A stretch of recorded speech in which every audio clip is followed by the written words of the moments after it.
ሰላም እና ጤና ይስጥልኝ እንኳን በሰላም መጣችሁ እኔ ፍጹም እባላለሁ ከኬክ ስቱዲዮ አዲስ ነው የማመጣላችሁ የዛሬን ዝግጅት በመጀመሪያ በጣም አመሰግናለሁ for joining me on my very first video tutorial so please be kind ዛሬ አዘጋጀሁላችሁ ቀላል የቫኒላ ኬክ ሬሲፒ ነው ይሄንን ሬሲፒ በጣም የተለያዩ ኬክ ስራዎች ላይ እንጠቀምበታለን so ያልገባችሁ ነገር ካለ please comment ወይ ኢሜል አድርጉልኝ እንድመልስላችሁ so hopefully የዛሬን ዝግጅት enjoy ታደርጉታላችሁ and let's get started በመጀመሪያ ኦቭናችሁን 180 ዲግሪ ሴንቲግሬድ ላይ አድርጉት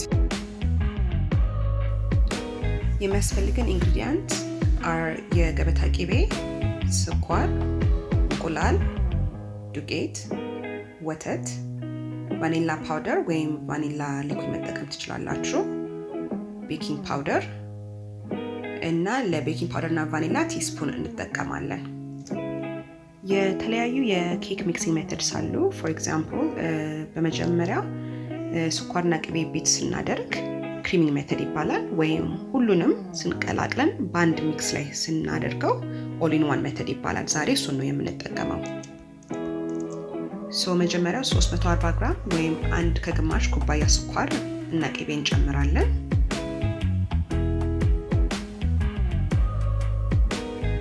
ከዛም 340 ግራም ወይም 3 ኩባያ ዱቄት እንጨምራለን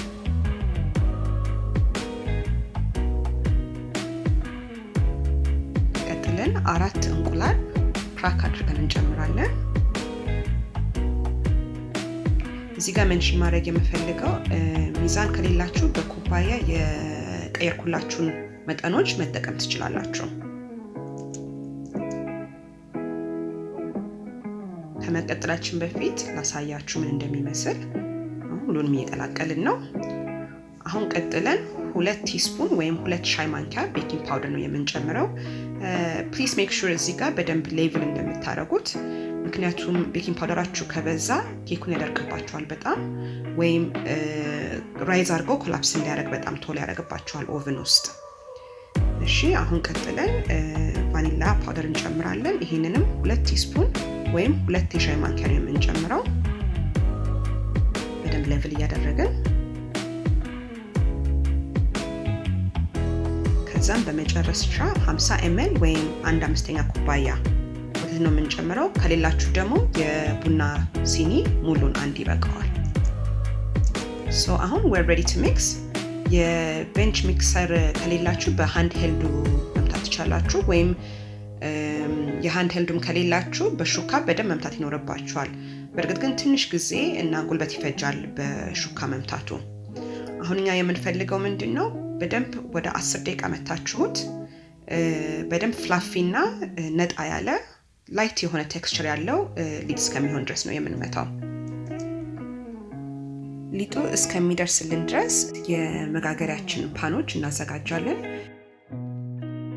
ዛሬ ተጠቀምኩት እኔ መጀመሪያ ቅቤ ቀባሁት ከዛ በዱቄት ዳስት አድርጌ ኤክሰስ ዱቄቱን ነው ያወጣሁት ቤኪንግ ፔፐር ካላችሁ ደግሞ በመጋገሪያችሁ ልቆርጣችሁ ቤኪንግ ፔፐሩን ውስጡ ማጣበቅ ትችላላችሁ ካልሆነም ደግሞ ኖርማል ነጭ ወረቀት ላይ either ቅቤ ወይም ዘይት ቀብታችሁ ውስጡን መጋገሪያው ማጣበቅ ትችላላችሁ ቅቤ ወይም የምትጠቀሙት ዘይት ወረቀቱ እንዳይቃጠል ይረዳዋል ሃይ ሂት ውስጥ ኦቨን ውስጥ ሲገባ ማለት ነው ሌላ እዚህ ጋር መንሽን ማድረግ የምፈልገው የሰጠኋችሁ ሬሲፒ ለ2 20 ሴንቲሜትር ራውንድ መጋገሪያ እንድትጠቀሙ ነው ሜዠርመንቱ የተሰራው እዚህ ጋር ግን እኔ የምጠቀመው 2 15 ሴንቲሜትር መጋገሪያዎች ናቸው አነስ ያሉ ናቸው ግን ለዴሞ ስለሆነ ነው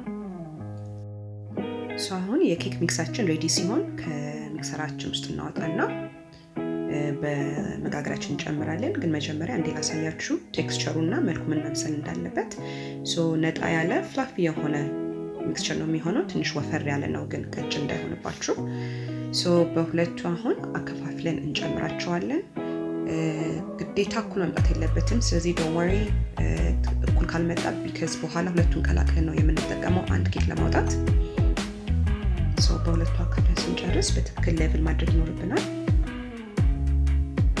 ሌቭል ካላደረግነው በአንዱ ሳይድ ከፍ በአንዱ ሳይድ ዝቅ ብሎ ነው የሚበስለው። ሶ በተቻላችሁ መጠን እኩል እንዲዳረስ አድርጉት።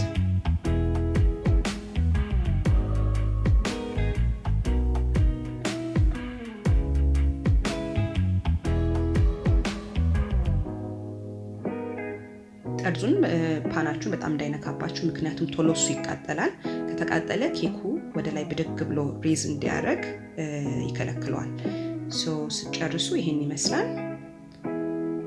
አሁን we're going to place it in the oven ለምንጋግረው ለ45 ደቂቃ ነው ወይም until top surface golden brown እስከሚሆን። በምን ቼክ ማድረግ ትችላላችሁ? እጃችሁን ስታደርጉበት ስፕሪንጊ ይሆናል ወይም ገፍተር መለስ ያደርጋችኋል። ሌላ ዘዴ ደግሞ ምን ማድረግ ትችላላችሁ? በቱትፒክ ወይም በቢላ ውስጡ ዝሰኩት ኬክ ውስጥ እና ስታወጡት ንጹህ ከሆነ ቢላችሁ በስሏል ማለት ነው። ግን ቢት ይዞ ከወጣ ትንሽ ይቀረዋል።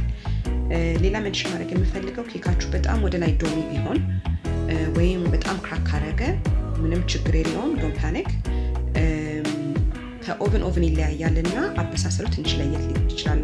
የሂት ዲስትሪቢዩሽኑ ወይም ፓን ፎርስ ከሆነ ኦቨኑ the way it bakes different ሊሆን ይችላል።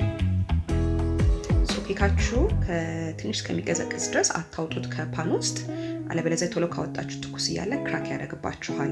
ሶ ሩም ቴምፕሬቸር ሲደርስ ፍሊፕ አድርገን እናወጣዋለን። ኦኬ። ከዛ በኤርታይት ኮንቴነር ወይም በፕላስቲክ ካቨር አድርገን ፍሪጅ ውስጥ እናስቀምጠዋለን። ፍሪጅ ውስጥ ወደ 3 ቀን ድረስ 4 ቀን ድረስ ሳይበላሽ መቀመጥ ይችላል።